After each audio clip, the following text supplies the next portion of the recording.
Hello, good morning mga kalalabs. Ang recipe ko today for lunch and dinner, egg with mushroom and tofu and pork. Ang pork, ginawa ko siyang giniling, ginatadtad ko siya ng pino, hiniwa ko siya ng pino, tapos, pati yung mushroom,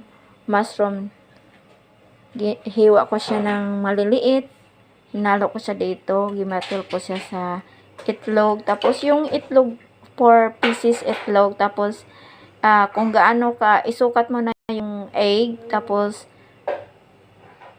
ang tubig ganon din sa itlog. Tapos yung mushroom, hiniwa ko siya ng maliliit, tapos yung tofu, hiniwa ko rin siya ng maliliit. Tapos, pinaghalo ko dito, mga kalalabs. Tapos, nilagyan ko siya ng konting asin.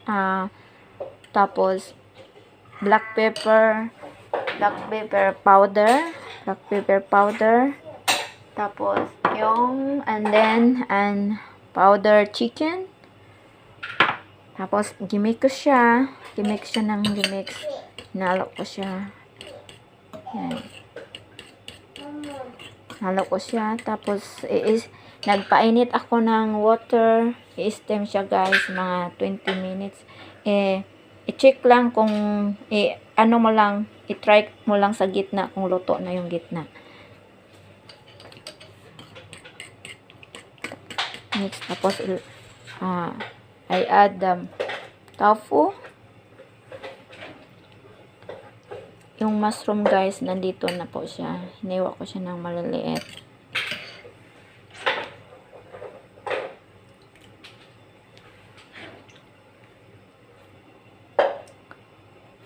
Pwede siya sa lunch at saka dinner, mga kalalabs.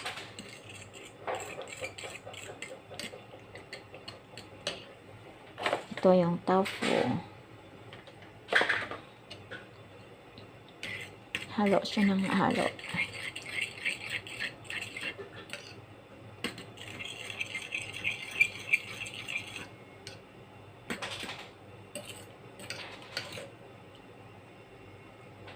Thank you for watching.